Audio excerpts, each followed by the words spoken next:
La Cafetera es un programa de radio que se financia gracias a las aportaciones de los oyentes. Si te gusta el periodismo que defiende y sientes que te acompaña, hazte mecenas y ayúdanos. Infórmate en radiocable.com/mecenas. Buenos días, cafeteros.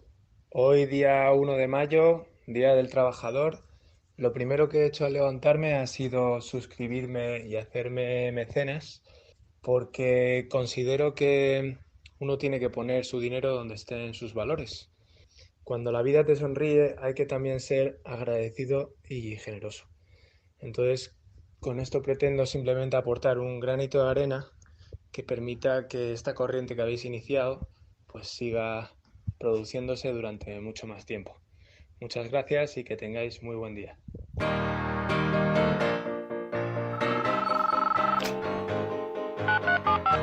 Son las 8:30 de la mañana. Las 7:30 en la Casa Museo de José Saramago, en Tías, Lanzarote. Buenos días, mundo. ¿Quieres un café? La Cafetera. Dirige Fernando Berlín. En el programa La Cafetera de Radio Cable. Una entrevista en Radio Cable. Durante 20 minutos en Radio Cable y dice todo lo que van a escuchar. Mañana en La Cafetera de Radio Cable. Radio Cable, que ha conseguido una auténtica primicia, ha entrevistado esta mañana y ha conseguido situar esa entrevista y lo que le ha dicho en los titulares. Con María Navarro y Pilar de la Peña. Not acceptable to many. They should withdraw their objections to this package and facilitate the drawdown of money by member states.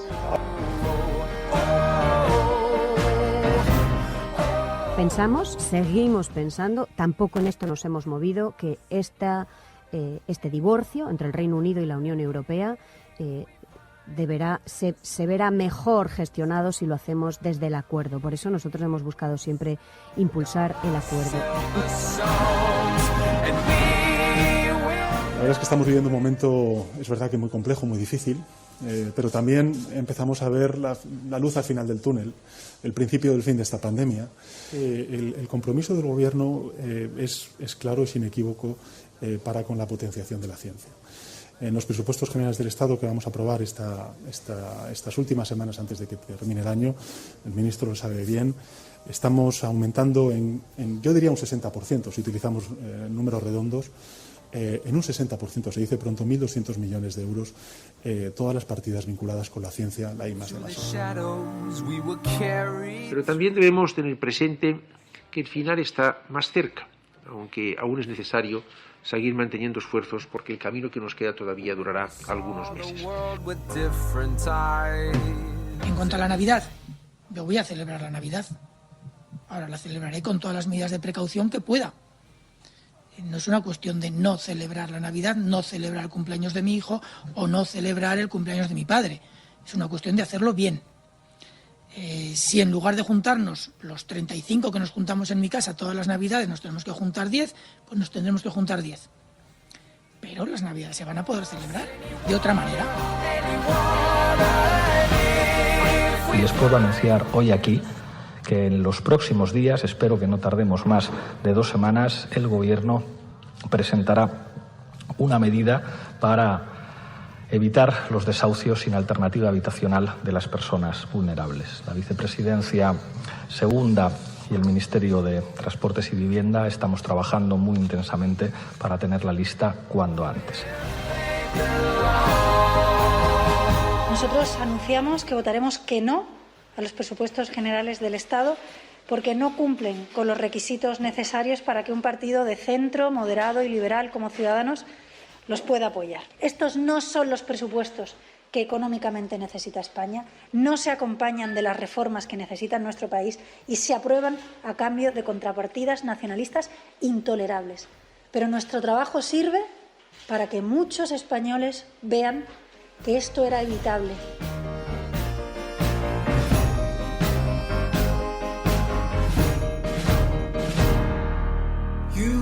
Closer, I should have kissed you then. Your hair was longer, I pulled away from it and moved to the city, over the Tappan Zee Bridge. You like the colors, I can't see anything.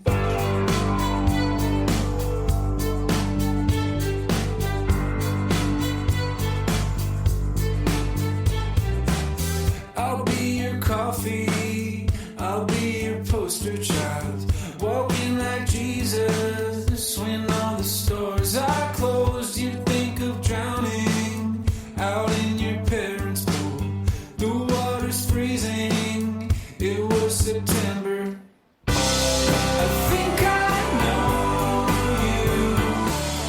Muy buenos días, bienvenidos, bienvenidas una mañana más aquí a La Cafetera. Estamos en el 27 de noviembre de 2020, un día más hablando de esas Navidades a las que nos vamos a enfrentar. Estamos a menos de un mes de esas Navidades. El gobierno, de hecho, insiste en seguir tomando precauciones, aunque también es verdad que da algo de esperanza porque anuncia que estamos más cerca del principio del fin de la pandemia. Así lo escuchábamos al propio presidente del gobierno, también al ministro de Sanidad, y precisamente por eso, ahora más que nunca, no podemos confiarnos y toca tomarse en serio esa responsabilidad individual de cada uno para combatir esta pandemia, porque sí, esta será simplemente eso, otra Navidad, pero quizás sea la más importante de nuestras vidas.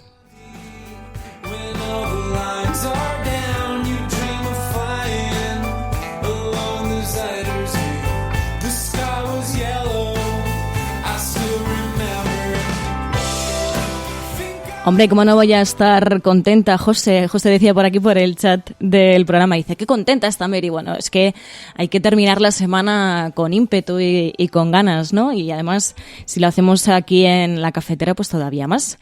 Muchísimas gracias a aquellas personas que os habéis levantado pronto, que estáis en directo. Ya veo por aquí a Marina Brown, también a Enjoy the Silence, Tania de la Fuente, Eddie, Monse, Davieret, Enrique Quesada, Ángel Trianero, Beca, Luis Ángel, Mamen Paez ya está por aquí también, y ya os veo a todos al pie del cañón. Pero bueno, no solamente las personas que están en directo, también hay que dar las gracias a aquellas personas que estáis desde la retaguardia, que sois muchas además, y bueno, y aquellas personas que hacen el esfuerzo económico, lo insistimos cada día porque sabemos que además son épocas complicadas y bueno, valoramos muchísimo ese esfuerzo que hacéis para financiar este proyecto que, recordamos, solo lo financia la gente, solo lo financiáis vosotros y vosotras. Hoy vamos a hablar de muchas cosas, vamos a hablar de actualidad, pero también es verdad que como cada viernes pues vamos a hacer un alto en el camino y vamos a hacer ese resumen de prensa internacional con Pilar de la Peña. Vamos a conocer cuáles han sido los asuntos más destacados por la prensa internacional, no solamente a nivel internacional, sino también cómo han visto lo que ha sucedido en España en la prensa internacional, y es algo que nos ayuda a tener una perspectiva mucho más amplia de lo que sucede en este país. También hablaremos con Pilar del Río sobre ese estado de responsabilidad, sobre esa responsabilidad individual que además ahora más que nunca tenemos que demostrarla en estas fechas tan señaladas para intentar empezar el 2021 con todavía más energía y con optimismo y con esperanza. De todo esto vamos a hablar aquí en La Cafetera, así que nos vayáis, seguid aquí en La Cafetera, id incorporándoos. Las que estáis en directo, las que escucháis desde la retaguardia, a todas, muy buenos días, muy buenas tardes o muy buenas noches.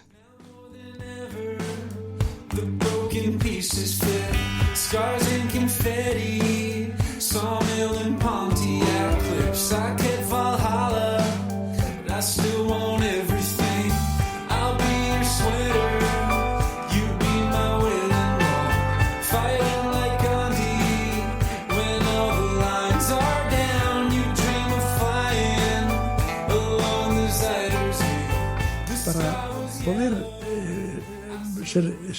haber una democracia, tiene que haber demócratas.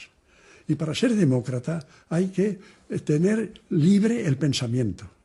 Pero toda la educación que nos dan va contra la libertad del pensamiento. Si usted no tiene libertad del pensamiento, la libertad de expresión no tiene ningún valor. Si lo que usted está expresando es lo que le han dicho que diga, no tiene ningún valor personal. No.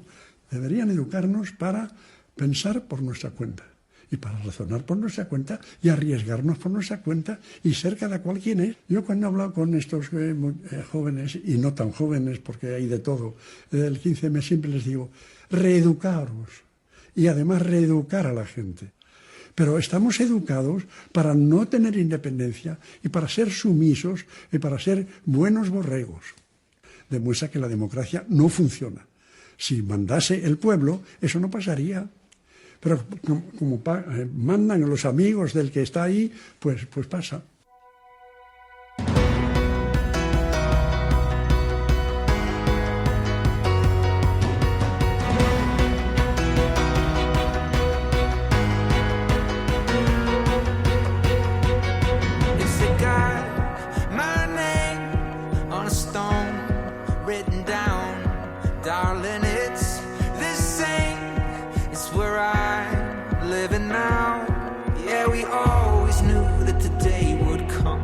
All we had was a spark, but one day soon when the sparks all bloom in the chase and back the dark, I'm gonna see you again on the gold streets. Nosotros anunciamos que votaremos que no a los presupuestos generales del Estado porque no cumplen con los requisitos necesarios para que un partido de centro, moderado y liberal como Ciudadanos los pueda apoyar. Estos no son los presupuestos que económicamente necesita España, no se acompañan de las reformas que necesita nuestro país y se aprueban a cambio de contrapartidas nacionalistas intolerables. Pero nuestro trabajo sirve para que muchos españoles vean que esto era evitable, que los votos de Bildu y Esquerra no solo son éticamente inaceptables, es que son aritméticamente innecesarios. Sánchez ha preferido coger la mano de Otegi y de Junqueras que la mano de un partido moderado. Bueno, así escuchábamos a Inés Arrimadas, la líder de Ciudadanos, del Partido Naranja, y es además un asunto que llevan en portada la mayoría de medios de comunicación. Ciudadanos votará no a los presupuestos por los pactos con Esquerra Republicana y Bildu, así lo dice el diario El País. También es un asunto que llevan en el diario El Mundo, en este caso con otra visión. Dicen, Sánchez dejó caer el diálogo con Arrimadas contra el criterio de parte de su gobierno, y en el diario La Razón de lo que hablan también es de Ciudadanos, pero en este caso dicen que el PP diseña el asalto a Ciudadanos ante su deriva política. Ve como un fracaso el no de Arrimadas a los presupuestos tras cortejar a Sánchez y espera que una debacle en las elecciones catalanas sea la puntilla para los naranjas.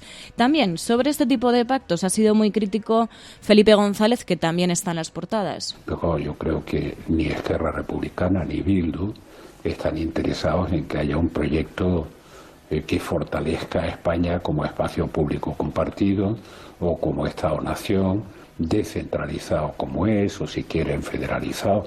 Y yo en eso no les reprocho falta de coherencia. Ellos tienen su coherencia y su estrategia, ¿no? También Pablo Iglesias tiene su estrategia de llevarnos a un Estado plurinacional con derecho de autodeterminación, y naturalmente en esa estrategia converge con Bildu o con Esquerra Republicana, pero no sé, eso no define un proyecto de país. Eso en algún momento habrá que reconducirlo para que los acuerdos sean acuerdos. Mire el escenario europeo, en realidad, en un momento en que Europa está haciendo una respuesta bastante positiva, inesperadamente positiva respecto de la crisis anterior. Las grandes decisiones en Europa se toman entre los populares, con las divisiones lógicas, los socialdemócratas, con menos divisiones, pero que también tienen divisiones, los liberales y una parte de los verdes. Eso es lo que cuenta en el Parlamento, eso es lo que existe en la Comisión, eso es lo que toma decisiones en el Consejo. Por tanto, hay una transversalidad ahí para definir un proyecto europeo que nosotros estamos evitando en España, o parece que no se consigue, porque cada vez se abre más una grieta de una especie de bloquismo que se autoexcluyente, ¿no? Y esto es lo que me preocupa en el horizonte de futuro.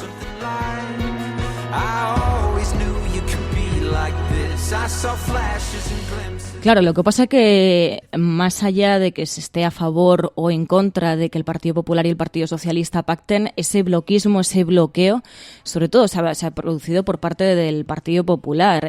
¿Cuántas veces hemos escuchado al Partido Socialista tender la mano a Pablo Casado, pero no han conseguido ponerse de acuerdo? Precisamente Felipe González es portada también en el diario El Mundo, y en este caso destacaban una declaración que dio en la presentación del libro Rubalcaba, un político de verdad, escrito por Antonio Caño, y decía que Rubalcaba sí tenía un proyecto político. Es verdad que las declaraciones que ha dado a lo largo del jueves Felipe González ha sido precisamente sobre ese proyecto político, ese proyecto de país. Lo que pasa que, claro, hay que tener en cuenta las posiciones de cada partido, y por mucho que se quisiera un partido o un gobierno entre el Partido Socialista y el Partido Popular, lo cierto es que el Partido Popular no está por la labor. Y es verdad que, es que hay muchas opciones en el Parlamento, opciones que precisamente los ciudadanos y las ciudadanas han votado, y esa legitimidad democrática es la que tienen. Más allá de eso, parece que sí, que los presupuestos van a salir adelante a pesar del no de Ciudadanos. En el diario ABC hablan de rebelión del Partido Popular contra el pacto de Sánchez y Esquerra Republicana para sabotear Madrid. Dice que las autonomías populares respaldan a Ayuso y reivindican su modelo fiscal, y que Pablo Casado dice: vamos a dar la batalla y seguiremos bajando impuestos. Todo esto en plena pandemia. En el diario La Razón también decían que los varones del Partido Popular defienden las bajadas de impuestos de Ayuso, y llevaban esa imagen de portada, decían la locura en la despedida de Maradona en Argentina, que ha salido la gente en masa a la calle. Luego también, lo veníamos diciendo ahora al principio del programa, en la apertura, esas declaraciones tanto del ministro de Sanidad como también del presidente del Gobierno, de que el fin de la pandemia está cada vez más cerca. Así escuchábamos al ministro de Sanidad, Salvador Illa. Pero también debemos tener presente que el final está más cerca, aunque aún es necesario seguir manteniendo esfuerzos, porque el camino que nos queda todavía durará algunos meses. Y todos debemos protegernos para proteger la salud de los más vulnerables a la enfermedad y para proteger al Sistema Nacional de Salud y a sus profesionales, que tanto están haciendo para cuidar nuestra salud. En esa comisión de Sanidad en el Congreso de los Diputados, también el propio ministro de Sanidad reconocía el esfuerzo de los ciudadanos frente a la pandemia. La ciudadanía está demostrando nuevamente el enorme compromiso para luchar contra esta pandemia. Y debemos seguir así. No debemos bajar la guardia, porque el objetivo es mantenernos en esta reducción de la curva. Somos conscientes, el Gobierno, el Ministerio de Sanidad, de que no es fácil, de que hay un cansancio generalizado, lo que se ha venido a llamar la fatiga pandémica, tras casi 9 meses ya de COVID-19. Además, nos encontramos a las puertas de un puente largo y de unas fiestas muy señaladas, en las que queremos juntarnos con nuestro círculo más cercano y querido, pero es necesario, créanme, seguir manteniendo nuestro compromiso con todos los que nos rodean. Serán fiestas diferentes, serán fiestas, sin duda, celebraremos las Navidades, pero serán fiestas distintas, y la celebración será diferente a como lo hacemos durante años anteriores. Básicamente va a ser otra Navidad, una Navidad distinta, como decía Fernando Simón. En cuanto a la Navidad, yo voy a celebrar la Navidad. Ahora la celebraré con todas las medidas de precaución que pueda. No es una cuestión de no celebrar la Navidad, no celebrar el cumpleaños de mi hijo o no celebrar el cumpleaños de mi padre. Es una cuestión de hacerlo bien. Si en lugar de juntarnos los 35 que nos juntamos en mi casa todas las Navidades nos tenemos que juntar 10, pues nos tendremos que juntar 10. Pero las Navidades se van a poder celebrar de otra manera, pero se van a poder celebrar.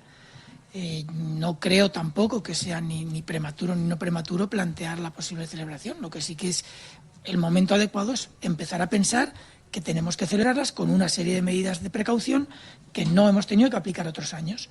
Y eso lleva pues un tiempo de concienciación, de preparación mental para poder hacerlo bien. Ese es el mensaje, prudencia a la vez que también esperanza. La verdad es que estamos viviendo un momento, es verdad que muy complejo, muy difícil, pero también empezamos a ver la luz al final del túnel, el principio del fin de esta pandemia.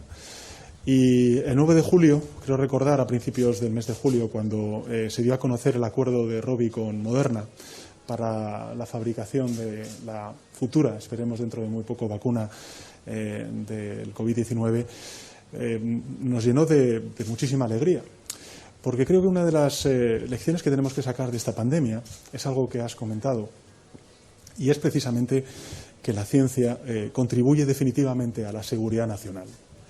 el progreso no solamente, sin duda, de la ciencia, de la innovación, de la investigación, pero también a la seguridad. Así lo decía Pedro Sánchez, y precisamente sobre la necesidad de poner los esfuerzos en la inversión en sanidad, él hablaba directamente del Pacto por la Ciencia. Que el compromiso del Gobierno es claro, es inequívoco para con la potenciación de la ciencia. En los presupuestos generales del Estado que vamos a aprobar estas últimas semanas antes de que termine el año, el ministro lo sabe bien, estamos aumentando yo diría un 60%, si utilizamos números redondos, en un 60%, se dice pronto, 1.200 millones de euros, todas las partidas vinculadas con la ciencia, la I+D+I. Es cierto, siempre se nos dice por parte de los científicos, sí, pero lo que es importante es que ese compromiso perdure en el tiempo y no que se acote a una determinada coyuntura, sino que perdure en el tiempo. Yo creo que ese compromiso en el Congreso de los Diputados, con independencia del color político que esté representado, esa conciencia se tiene de que es necesario tener un pacto de Estado por la ciencia que evidentemente garantice la seguridad nacional en el aspecto sanitario, pero sin duda alguna también el progreso económico en sectores que van a ser muy, muy importantes en las sociedades tan complejas en las que vivimos. Sí, sobre todo por lo que decía por aquí Elena Noruega, que decía, ya que se habla de la fatiga pandémica, que no sé si lo sabéis, pero bueno, se le ha denominado así, ¿no?, ese fenómeno de ese cansancio psicológico que tenemos a raíz de la primera ola, y ahora estamos en la segunda ola y ya pues tenemos esa fatiga pandémica, ¿no? Cada vez es más difícil, ¿no?, resistir y seguir, bueno, pues intentar ver la luz al final del túnel. Pero ella decía, Elena Noruega decía, para fatiga pandémica la de nuestro personal sanitario, y es verdad, llevan mucho tiempo aguantando condiciones en que en muchas ocasiones son inaguantables, y precisamente cuando se hable de Pacto por la Ciencia, cuando se hable de inversión en la ciencia, también hay que pensar en nuestro personal sanitario y en el gran esfuerzo que están haciendo, que es ese esfuerzo incansable, y precisamente por eso también tenemos esa responsabilidad individual de facilitarles lo máximo posible su trabajo, y simplemente poniéndonos la mascarilla, tomando distancia y cumpliendo las reglas que se han marcado, las medidas sanitarias que tenemos que cumplir todos y cada uno de nosotros. También el vicepresidente Pablo Iglesias hablaba de que se van a anunciar medidas contra los desahucios. Y les puedo anunciar hoy aquí que en los próximos días, espero que no tardemos más de 2 semanas, el Gobierno presentará una medida para evitar los desahucios sin alternativa habitacional de las personas vulnerables. La Vicepresidencia Segunda y el Ministerio de Transportes y Vivienda estamos trabajando muy intensamente para tenerla lista cuanto antes. A veces las discrepancias y las diferencias se traducen en medidas positivas para la gente. Creo que eso es algo que debemos poner en valor.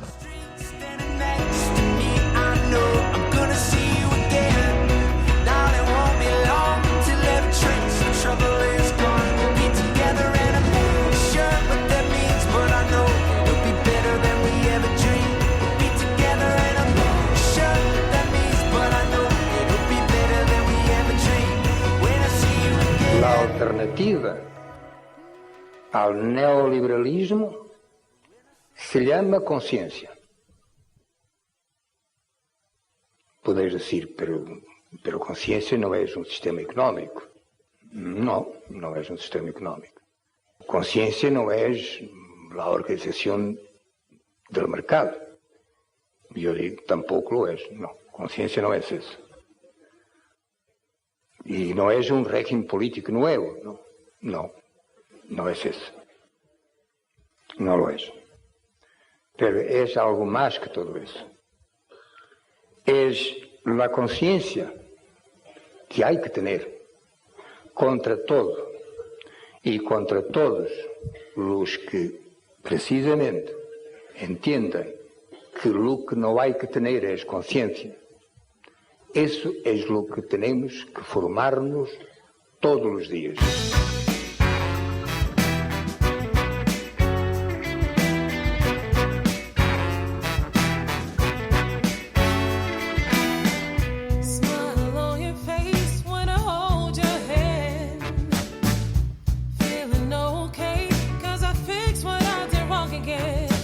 Watch your tears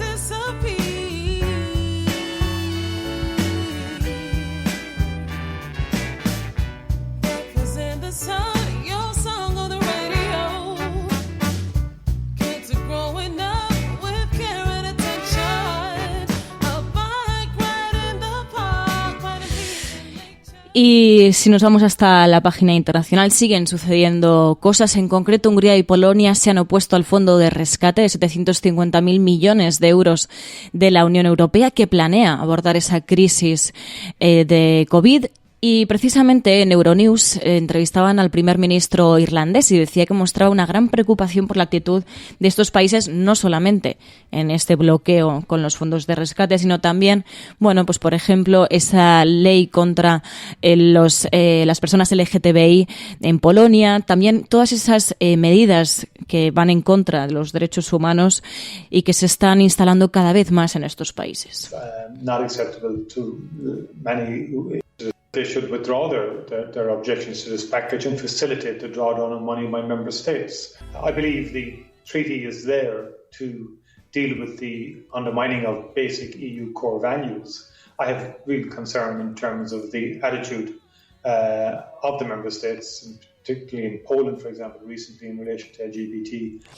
Así lo decía que mostraba una gran preocupación porque estos países no se hayan comprometido una vez más en esta ocasión sobre los fondos de rescate de 750.000 millones de euros de la Unión Europea. También otro asunto que atañe a la Unión Europea, en concreto el Brexit, sigue estando en la agenda política. De esto hablaba la propia ministra de Exteriores española, Arantxa González Laya, en Radio Nacional, y decía que con el Brexit, estamos en tiempo de descuento, pero es verdad que se mostraba con esperanzas de que todavía pues pueda haber un Brexit con acuerdo.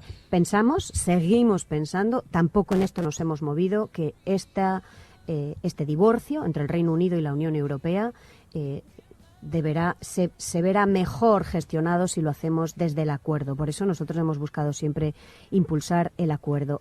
Y no vamos a cejar hasta el último segundo de este partido. Evidentemente, esto necesita también de la concurrencia del Reino Unido y de su deseo de llegar a este acuerdo. Las negociaciones entre el negociador comunitario, la Comisión Europea y el Reino Unido siguen avanzando muy despacio. Y como digo, con poco tiempo, por lo tanto con gran urgencia, como también siguen las negociaciones entre España y el Reino Unido en lo relativo a Gibraltar, donde también se va agotando el tiempo y por lo tanto nosotros, como digo, no cejaremos hasta el último segundo y esperamos en este juego también la participación activa del Reino Unido para poder llegar a un acuerdo antes de finales de este año.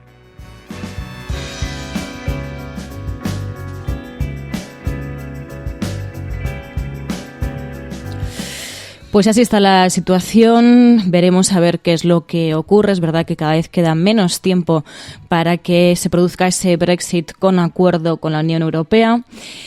Pero si hay alguien en este programa que nos puede analizar la actualidad internacional en profundidad y con una visión amplia y global, esa es Pilar de la Peña. Así que vamos allá con la sección de Internacional. Podrán decir todos los periódicos del mundo lo que quieran. Secessionist parties in Catalonia have wasted no time following the reconvening. Vamos a esta hora con información de último minuto. A esta hora en España, el ex vicepresidente del gobierno... En España finaliza el recuento de votos en los comicios municipales y autonómicos con una participación del... En las últimas semanas hemos podido comprobar cómo los medios de comunicación internacionales... Imagínense cualquier lector de la prensa extranjera que descubre que al que se propone para el Banco Mundial... A Spanish nurse who helped treat 2 Ebola victims in Madrid has tested positive for the disease herself. Spain announced that a nurse is the latest to be diagnosed. Bueno, y como cada viernes repasamos los asuntos más destacados de la semana por la prensa internacional, tanto de España como también del resto del mundo, y lo hacemos de la mano de Pilar de la Peña. Muy buenos días. Hola, buenos días. Y si nos vamos a los temas que ha destacado la prensa internacional de España, nos encontramos con un artículo de Bloomberg que dice nada más y nada menos que habla de una nueva España que está emergiendo y vuelve locos a sus oponentes conservadores. Sí, la verdad es que es un artículo que nos ha llamado la atención, que es bastante contundente y que además contiene algunas claves bastante perspicaces, ¿no?, sobre la actualidad española y sobre la digamos, el momento político que estamos viviendo. Se centra bastante en el acuerdo para aprobar los presupuestos que se ha conocido esta semana con el apoyo de Esquerra Republicana y de Bildu, que garantizan la aprobación de los presupuestos para 2021 que está preparando el Gobierno. Y el artículo lo que resalta es que este acuerdo permite reforzar, digamos, las bases del Gobierno minoritario, que estaba en una situación, pues, un poquito precaria, y sobre todo puede permitir dar cierta estabilidad política a España después de 5 años de división y parálisis. Pero además de destacar este aspecto, lo que enfatiza este artículo es que también podemos estar ante el inicio de un nuevo camino para permitir que España avance, ¿no? Que después de estos 5 años de fragmentación política, de falta digamos, de mayorías absolutas y sobre todo de la crisis territorial independentista en Cataluña, pues al final esta mezcla este mosaico de alianzas que se ha tejido en torno al gobierno de Pedro Sánchez, que incluye en concreto a Esquerra y a Bildu, además de a Podemos, que ya había suscitado las iras de la derecha, como destaca el artículo, pues esto abre la puerta realmente a que se pueda avanzar por una nueva vía que digamos, responda un poquito o permita avanzar y modernizar el país, ¿no? O por lo menos responder a digamos, los desafíos y a la cuestión de cómo afrontar los independentismos y las reclamaciones territoriales de determinadas regiones. El artículo lo que destaca es que esta situación y esta perspectiva es lo que realmente ha vuelto locos, como dicen en el titular, y ha enfurecido a toda la oposición de derechas. El texto pone de relieve que ya de por sí que este acuerdo también es probable que enfatice o vuelva a profundizar la especie de la cultura de guerra que hay ahora mismo en la política española y cómo los ataques personales. Advierte que probablemente Sánchez pues sea víctima y sufra bastantes ataques personales por este acuerdo, y de hecho menciona, por ejemplo, las palabras de Isabel Ayuso anunciando que se iba a convertir en la peor pesadilla del gobierno por los temas fiscales.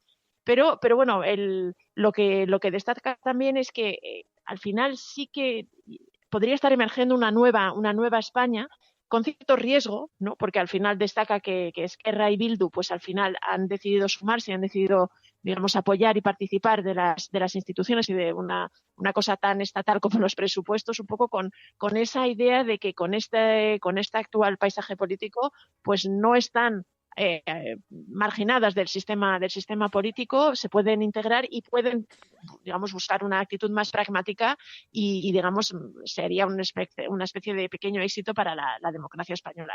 El texto también advierte que, bueno, que observando lo que ha pasado en Reino Unido, dice que bueno, que también el dar más poder a las regiones no siempre satisface a los independentistas y puede incluso aumentar el ansia separatista o independentista, como lo describe el artículo, y por eso dice que puede ser un camino peligroso, pero cree que Sánchez está convencido de que va a conseguir convencer a los independentistas de que prosperarán más dentro de España, y este acuerdo sobre todo le da 3 años para intentar hacerlo realidad y realmente permitir que España avance. Y si hay un tema que ha dado mucho que hablar, no solamente en la prensa internacional, sino también aquí en España, ha sido la entrevista a Pablo Iglesias en La Estampa.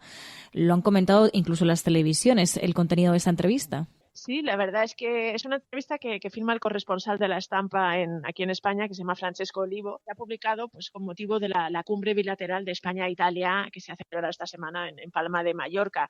Y es llamativa porque viene primero a resaltar y a confirmar el buen momento que viven las relaciones de España e Italia, ¿no? Que digamos que, sobre todo de cara al pacto digamos al fondo de recuperación tras la pandemia de la Unión Europea, pues han encontrado un nuevo motivo de aliarse y en realidad están pues avanzando en este nuevo eje que se podría estar conformando para la política europea.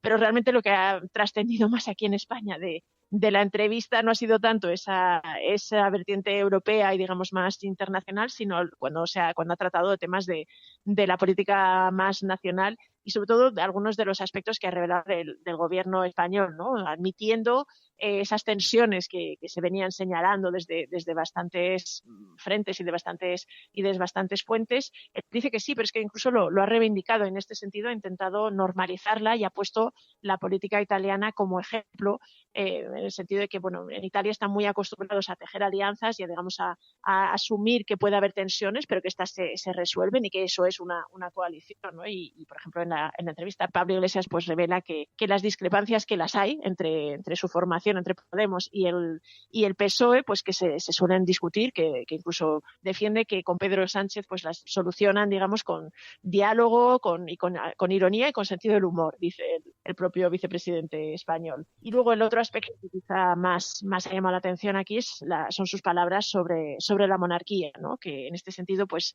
por ejemplo, califica la salida de España del rey Juan Carlos de vergüenza, revela que se enteró por la prensa y defiende la necesidad de abrir un debate sobre la monarquía, porque según Pablo Iglesias, pues únicamente está apoyada por la extrema derecha y por la derecha, y esto realmente, si no se retoca o no se aborda, pues abocará a España a convertirse en una república más pronto o más tarde.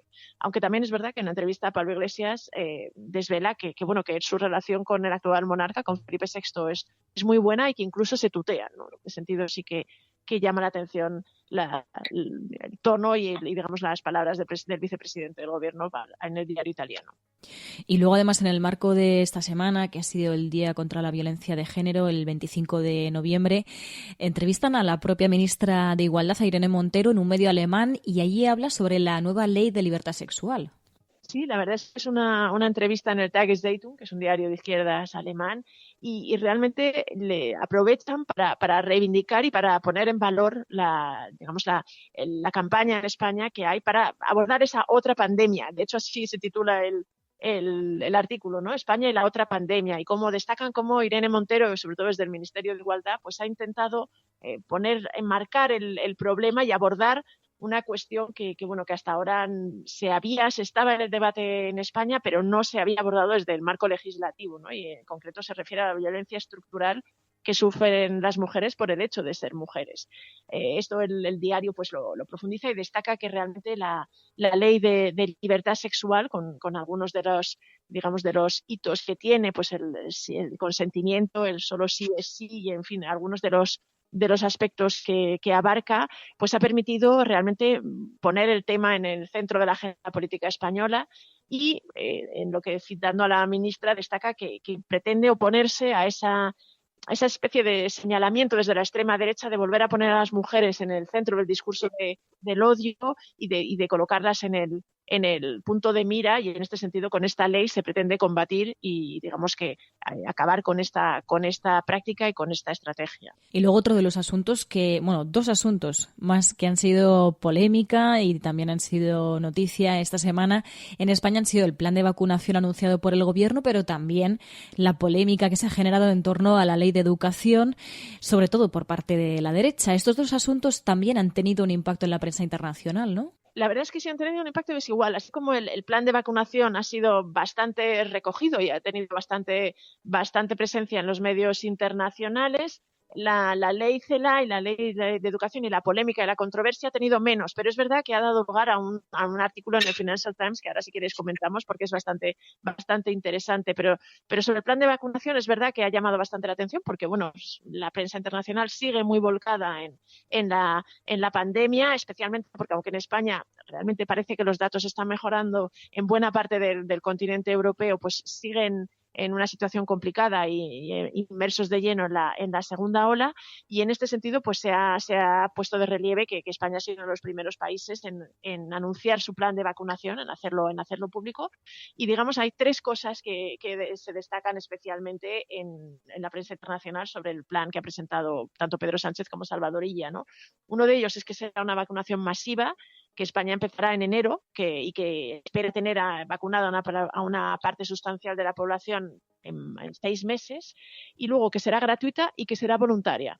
Y esto es algo que también les ha llamado bastante la atención frente a digamos, la polémica que hay en torno a la vacuna o la pseudopolémica que puede haber en algunos sitios, pues destacan que España ha decidido que sea gratuita, que sea además a través de los centros públicos y que sea voluntaria. Y luego, por otro lado, la ley de educación, ¿no? Que a pesar de digamos, las portadas y, digamos, todos los focos que ha ocupado aquí en España la manifestación del domingo pasado, pues realmente en los medios internacionales encontré una referencia en Radio France Internacional, pero poco más. Pero sí es verdad que ha habido un reportaje que más que en las manifestaciones y en las protestas en sí que se fijaba y analizaba más en profundidad la controversia que ha suscitado la ley de educación, la llamada ley CELA.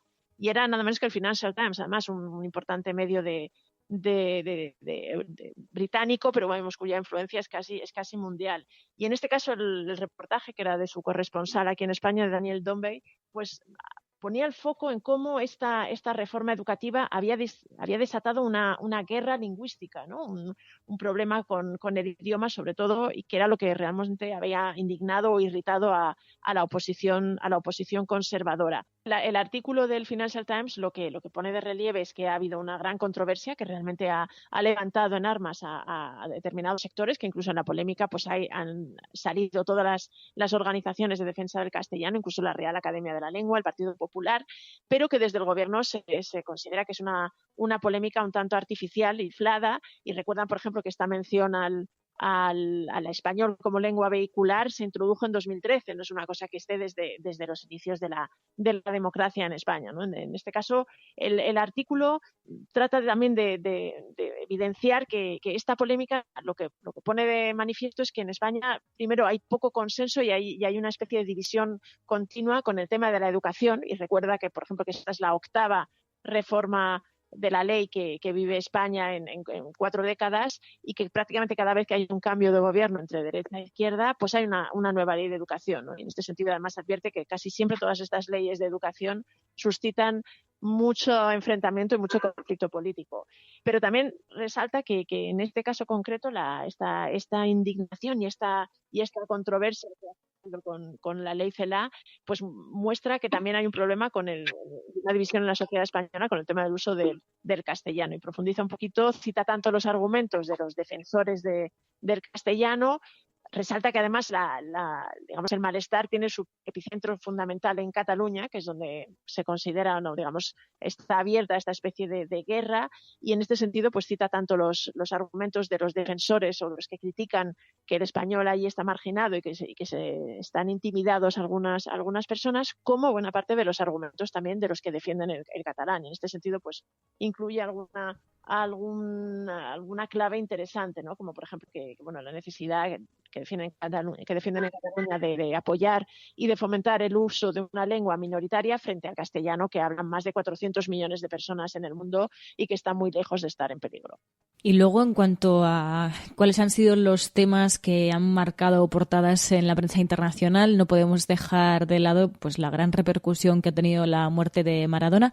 Más allá del hecho, queríamos hablar, ¿no?, del fenómeno mediático que ha generado, ¿no? Sí, realmente es sorprendente, porque yo lo comentábamos en el chat que tenemos. Realmente es sorprendente la cantidad de grandes medios internacionales que dedican su portada a la muerte de Maradona con imágenes del futbolista.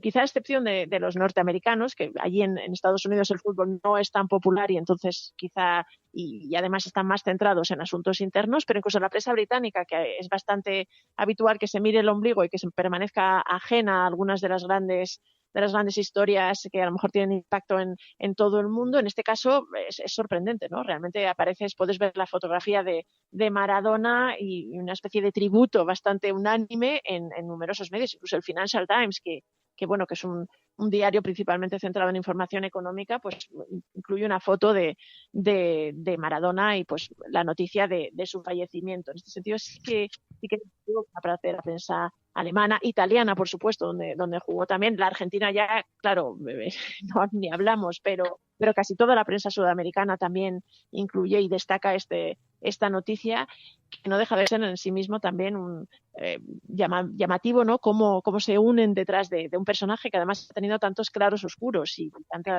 tantos aspectos pues no tan ejemplares en su vida, y sin embargo hay un cierre de filas para reconocer su habilidad con el balón, que es lo que le ha hecho famoso, y dejar un poquito de lado quizá ese otro aspecto de su vida y su carrera que también sucedieron en estos años. Sí, bueno, de hecho, parte del debate en redes sociales y esto también ha girado en torno a cuál ha sido la cobertura mediática que se le ha dado a este hecho, ¿no? Y eso pues ha generado muchísimo debate. Pero luego, en la parte política, si hay un asunto que ha marcado también la prensa internacional, ha sido esa transición que parece que está consintiendo o está empezando a consentir Donald Trump, esa transición de poder en Estados Unidos después de las elecciones. Parece que se va medio olvidando de esas acusaciones de fraude, o al menos va permitiendo pues que el nuevo gabinete de Joe Biden siga avanzando, y de hecho hemos conocido los primeros nombramientos. Sí, la verdad es que parece que va poquito a poco pues sucediendo las cosas en estas elecciones. Lo habitual es que cuando hay unas elecciones pues hay un vencedor, un perdedor, y las cosas sean más claras, pero en este caso concreto Donald Trump está empeñado en romper todos los cánones, y bueno, realmente hasta esta semana no había autorizado o no había dado, digamos, un poco su brazo a torcer, y en el hecho no había permitido casi que empezara el proceso de transición de poder en Estados Unidos. Esta semana, a principios de semana, ya ha empezado, aunque Donald Trump ha dicho que no reconoce la victoria de Joe Biden y que va a seguir peleando en los tribunales, es decir, no está todavía preparado para asumir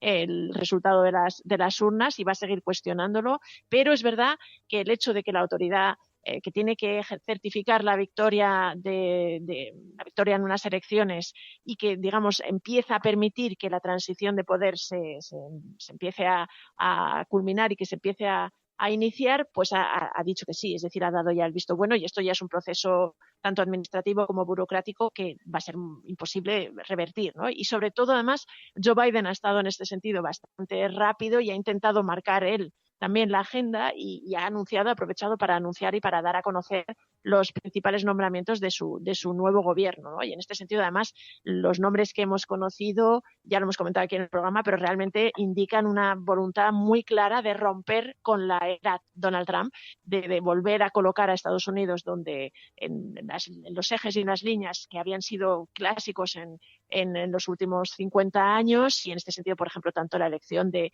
su secretario de Estado, que es como el ministro de Asuntos Exteriores, de Antony Blinken, que es un europeísta y un multilateralista convencido, pues son un mensaje muy claro. También es verdad que ha apostado por varias mujeres, por ejemplo, habrá por primera vez una mujer responsable de inteligencia, y sobre todo una mujer responsable del Departamento de Tesoro de la economía de Estados Unidos, Janet Yellen, que en este sentido pues también ha sido una noticia bastante comentada. Y luego otros dos nombres que han llamado la atención: John Kerry para el clima, que además por primera vez un gobierno estadounidense va a tener una especie de cartera centrada en el clima, que también indica pues una voluntad del gobierno de Joe Biden de volver al consenso mundial en la lucha contra el cambio climático.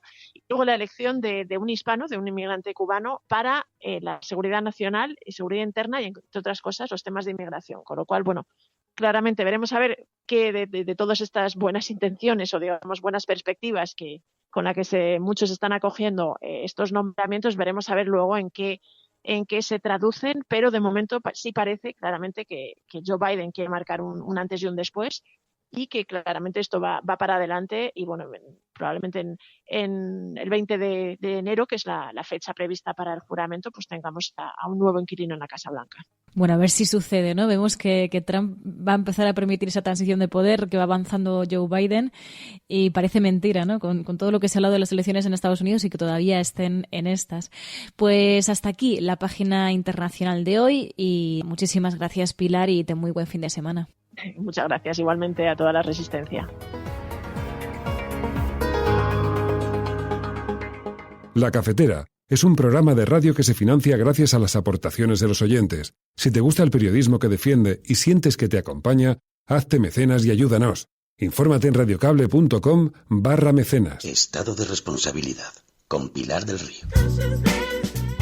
Bueno, pues como cada viernes tenemos aquí a Pilar del Río para recordar lo necesario que es vivir en un estado de responsabilidad. Muy buenos días, Pilar. Buenos días, ¿qué tal? ¿Cómo estás, María? Además, bueno, ya que estamos hablando del estado de irresponsabilidad, aquí en España al menos ha habido, bueno, pues está habiendo un debate sobre el tema de la Navidad, cómo vamos a gestionar el tema de la Navidad, cómo vamos sobre todo a compatibilizar el combatir la soledad con también protegernos e intentar llegar en enero lo mejor posibles, lo más sanos posibles. No sé si en Portugal también están en ese debate. Yo creo que somos todos iguales, los seres humanos nos vamos debatiendo en estos tiempos de incertidumbre con las mismas dudas y las mismas angustias. ¿Cuál es la respuesta y qué es lo que va a pasar? No se sabe. Yo creo que hasta la mitad, 14, 15 de diciembre, no sabemos si habrá restricciones o qué tipo de restricciones, cómo van a ser. Sí se está haciendo llamamientos a la responsabilidad, a que no haya excesivas reuniones, que no importa que la Navidad no se cene junto, o que tal vez la Navidad se pueda celebrar o esas reuniones se puedan celebrar un poco más adelante. Son llamadas de atención de algunos sectores de la sociedad, no necesariamente de la política, no necesariamente del gobierno o de otros partidos, pero sí diciendo que la economía, por un lado, hay que mantenerla, claro que sí, es fundamental. También tenemos que mantener la salud y que, por favor, no nos volvamos locos, que la vacuna nos la anuncian que va a llegar, vamos a tratar de llegar lo mejor posible a la vacuna y luego celebramos lo que sea necesario. Y hablando de Portugal, nos comentabas que ha habido una polémica por la convocatoria del Congreso del Partido Comunista de Portugal, que además empieza hoy, viernes 27 de noviembre, y ha habido una polémica por la propia convocatoria. Pues mira, yo creo que se ha gastado una cantidad de tinta y una cantidad de horas en los medios de comunicación audiovisuales tremendas con esta historia de Congreso del Partido Comunista en época de confinamiento, pero si estamos, porque los fines de semana aquí en Portugal desde la 1 estamos confinados, no podemos salir a la calle y el resto de los días también tenemos una hora límite para salir. Y entonces, ¿cómo se va a celebrar un Congreso del Partido Comunista? Y a mí esto me ha hecho pensar mucho, porque claro que el Congreso del Partido Comunista se podría posponer. Claro que también se podría posponer la actividad política. Claro que también se podría cerrar el Congreso de los Diputados. Pero ¿quiénes son quienes están exigiendo que no se celebre este Congreso? ¿Quiénes son quienes ponen objeciones al desarrollo de la vida democrática? ¿No será que hay detrás de estas objeciones y de tantas horas que se han consumido una especie de anticomunismo feroz, y no sabría yo decir, sino también de un espíritu muy poco democrático, unas propuestas excesivamente dogmáticas de un pensamiento único donde sobra cualquier forma de disidencia? Me ha llamado mucho la atención. El Partido Comunista se ha manteniendo las normas de seguridad, haciendo una parte presencial y otra parte virtual, pero van a hacer su congreso porque es fundamental para la vida democrática que existan los partidos y porque no se ha suspendido la vida, la estamos viviendo de otra manera, por lo tanto el congreso lo hacen de otra manera, pero son fundamentales y a mí me parece que lo que dan es un ejemplo al realizar su congreso, porque si no existieran los partidos, ¿quién nos estaría gobernando? ¿Los favoritos de Midas, según la serie de televisión? ¿El sistema? ¿Una serie de multinacionales? ¿No será mejor los partidos que nosotros elegimos? Y el congreso de un partido es para elegir a quiénes van a ser los candidatos que lo van a representar. Mira, me ha puesto muy nerviosa estas discusiones de estos últimos días y desde luego soy absolutamente partidaria de que el Partido Comunista celebre su congreso manteniendo todas las normas, todo el sentido común y toda la responsabilidad.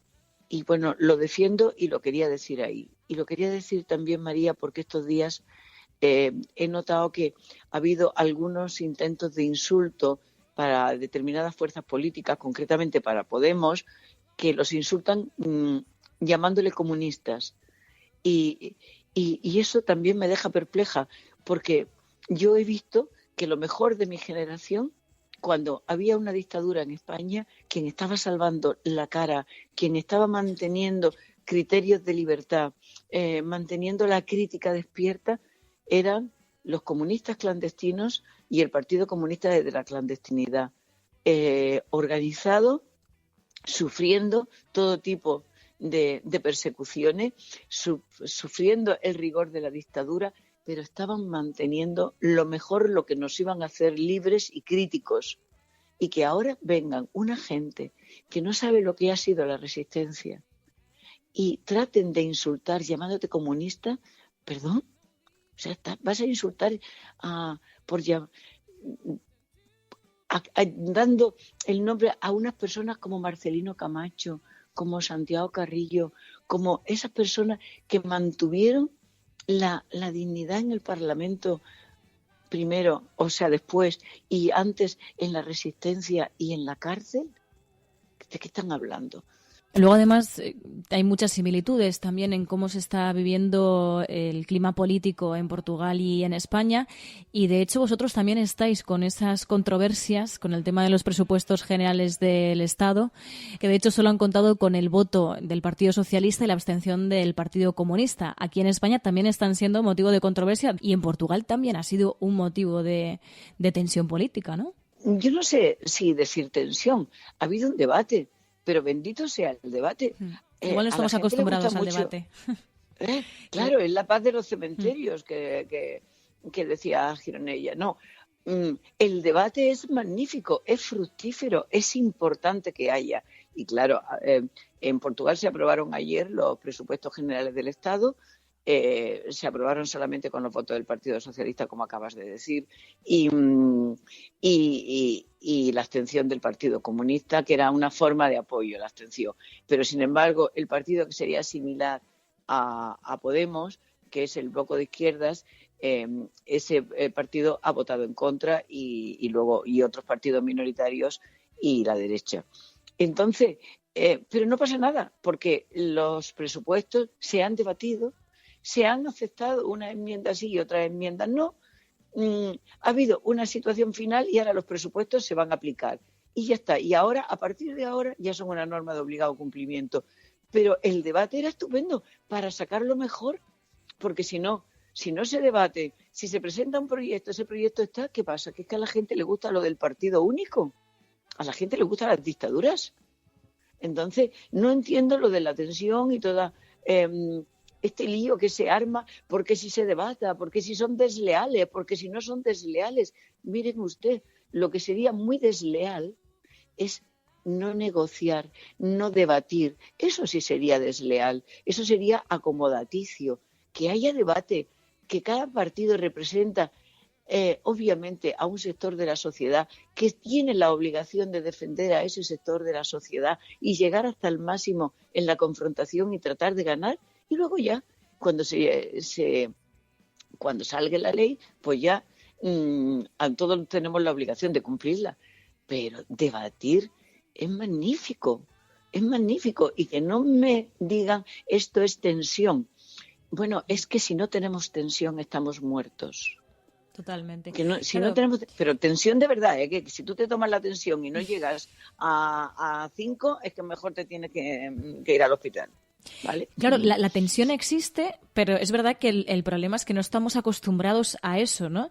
Igual eso es lo que tendríamos nosotros que autodiagnosticarnos y decir, hombre, es que lo que no es normal es eso. Es verdad que, bueno, que desde los medios pues también se aviva, ¿no?, el debate, pero es verdad que tendríamos que acostumbrarnos a eso. El problema es que aquí también, en España, cuando se ha hablado de una coalición de partidos, se le ha llamado gobierno Frankenstein, ¿no? Y entonces se ha hablado despectivamente de los acuerdos de gobierno. Entonces, claro, es que se está yendo en contra de la propia democracia, ¿no? Que la democracia es el diálogo, el político. Me gustaba mucho una cosa que decía el presidente Alberto Fernández, el presidente de Argentina, que decía que la política supone no tener un discurso único, ¿no?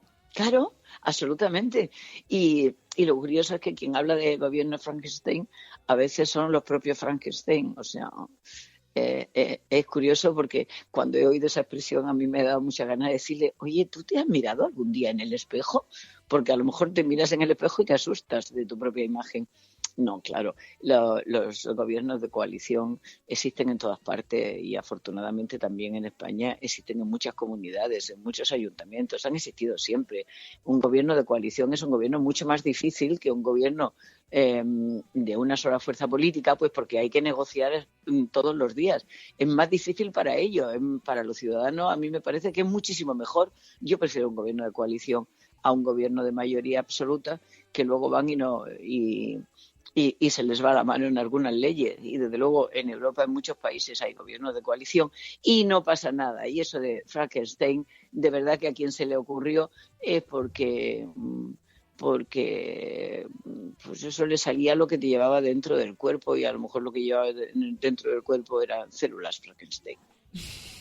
Huiremos de esas células Frankenstein. Pero bueno, además un poco por tradición, como hace Fer también, terminamos preguntándote cómo estás, Pilar. ¿Cómo estás viviendo todo esto? ¿Cómo te encuentras? Pues mira, estas cosas no me cansan. Te podrían decir, pero otra vez hablando del debate, otra vez hablando de los presupuestos. No, a mí todo esto me estimula, me hace... y pienso que a muchos de nuestros oyentes de que son de la resistencia les debe de pasar igual, es decir, tratáis de adormecernos. Mira, María, ayer no me pude aguantar y le mandé un mensaje al primer ministro de Portugal porque me había ocurrido una cosa preciosa. Iba en un taxi y era una mujer taxista. Y entonces, bueno, se inició una conversación y me dijo que ella nunca había votado al Partido Socialista, nunca, pero que había echado de su taxi, había parado y había frenado y había dicho, si sigue hablando así, se baja, o sea, dice, haciendo cosas que son antiprofesionales, pero las había hecho, dice, con gente que entra despotricando y diciendo que el gobierno todo lo está haciendo mal y que todo lo está haciendo mal. Entonces ella frena y lo que se le ocurre es decir, pero vamos a ver, si vivimos una situación inédita, nadie sabemos si estamos subiendo o estamos bajando, nadie lo está ¿por haciendo qué bien el gobierno tiene que saber más? Claro, y dice, entonces la taxista decía, es que echo del taxi a quien viene hablando mal del gobierno, porque en este momento lo que tenemos es que ser solidarios y quien tenga soluciones porque sea más listo, que las lleve a la vida pública, que las ofrezca y las lance, que tenemos medio. Mira, me pareció tan bonito que se lo conté al primer ministro y dije, por lo menos bueno, hay una taxista que te apoya. Aunque no te vote. Aunque no te vote. Aunque no te haya votado hasta ahora, porque a mí me da la sensación que a partir de ahora sí que le iba a votar. Y tengo que decirte que presé al debate de los presupuestos, me mandó una respuesta diciendo, a veces encontramos más sensatez en el pueblo, me estoy traduciéndote el mensaje que él mandaba, que en los altos estamentos de la vida pública. Y mira, me di cuenta que la taxista, la opinión de la taxista le había llegado al corazón al primer ministro y me gustó haber podido mediar entre ella y él. Estaría bien que te volvieses a encontrar con la taxista y se lo contases. Sabes que me dijo que me había llevado hacía 4 años. Sí. Y yo, ¿cómo? Es que sí, la he reconocido, yo la llevé a usted una vez. Qué bueno. Y digo, vaya por Dios. En fin. Pues Pilar, creo que hablo además en nombre de toda la audiencia, que nos quedaríamos horas y horas escuchándote, pero tenemos que terminar aquí. Y nada, te deseamos que pases un buen día, un buen fin de semana y te mando un abrazo muy fuerte. Un abrazo para todos y todas. Gracias.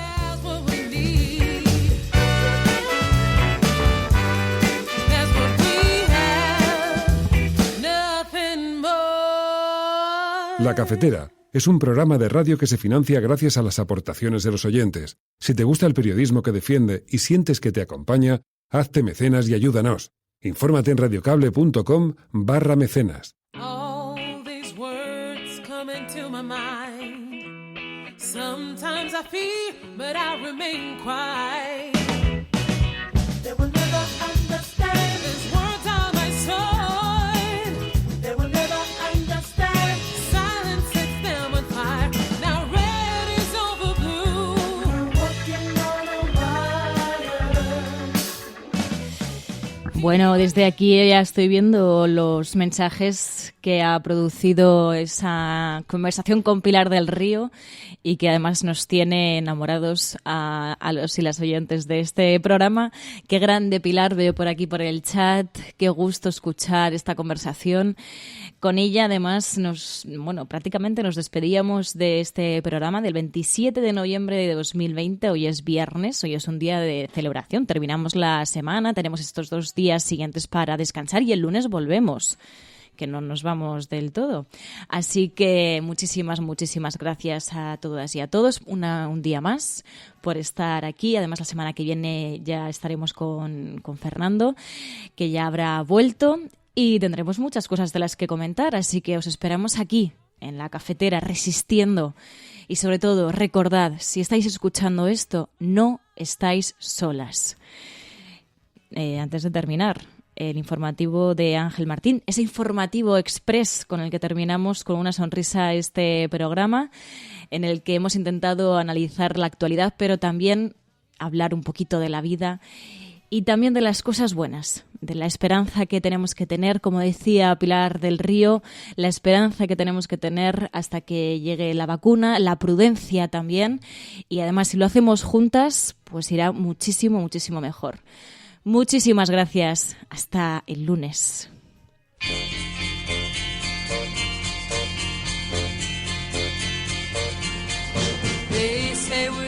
Buenos días, programa ya con el informativo matinal de viernes. Obviamente la noticia es que es viernes y el cuerpo lo sabe. Por lo demás, poca cosa. Empieza el Black Friday no seré yo quien te diga qué tienes que hacer con tu dinero, pero recuerda que la semana que viene también hay que comer, ¿vale? Y si estás en Madrid y notas que tus electrodomésticos van un poco más despacio es porque han encendido las luces navideñas y eso debe estar chupando más de lo normal. Ya está. Y poco más. Bueno, si tu ilusión el 31 de diciembre era correr la San Silvestre Vallecana, pues pon tu ilusión en otra cosa, porque no se va a correr, la han cancelado. Coge la ilusión y ponla en cosas que puedas hacer dentro de casa. Limpia la nevera, por ejemplo, con agua y jabón se hace. Consejo doméstico para ti. En internacional, he leído en un par de sitios que Joe Biden no es presidente electo porque han anulado los votos de Pensilvania, Georgia y Nevada. Ni puta idea de si es verdad o no. Yo te digo la noticia y tú ya ves qué hacer con eso. Y el entierro de Maradona, pues parece que se fue un poquito de las manos y hubo hostias. Ya está. Ya han despedido a un tío que estaba en la funeraria trabajando y se hizo una foto con Maradona en plan aquí de tranquis.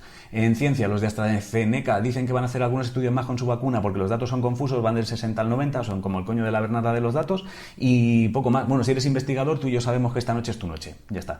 En deportes, ayer Akit consiguió ser el primer español en conseguir la Editas Cup. Hoy Kylian Jornet intentará batir el récord de 24 horas en pista. En baloncesto, si dejaste de ver el partido del Madrid en el último minuto porque lo dabas por ganado, ponte los 3 segundos del final y verás qué risa. Y si te gustan los coches, este fin de semana recuerda que es la penúltima jornada, o como polla se diga en vuestro mundo, como ya me entiendes. En videojuegos, si te pillaste el Assassin's Creed Valhalla, que sepas que desde ayer hay parche nuevo que mejora no sé qué. Y si te gustan los juegos de mesa, que sepas que Tripulación ya está en las tiendas otra vez. En cultura, si te gusta cómo escribe Luis Gluck, una editorial española ha pillado los derechos para publicar todos sus libros en España. Si te gusta el anime, ayer se anunció que Yuri on Ice, on Ice, o algo así, bueno, que ya tiene peli, tendrá peli. Y en música, ojo que vamos cargados. Si te gustan los cigarros, Jennifer López, Lasso Música, Ana Guerra, Lola Índigo, Belén Aguilera, Miley Cyrus, Joel López o Emma Chimpún Pinch, te creas un nombre en internet porque tienen cosas nuevas y ya está. Y aunque hoy hay muchas cosas, mi corazón lo tiene Edurne, porque acaba de estrenar un videoclip con la gente de Efecto Pasillo que se llama Como Tú y esta tarde me ha dicho que se viene a Twitch a hablar un rato.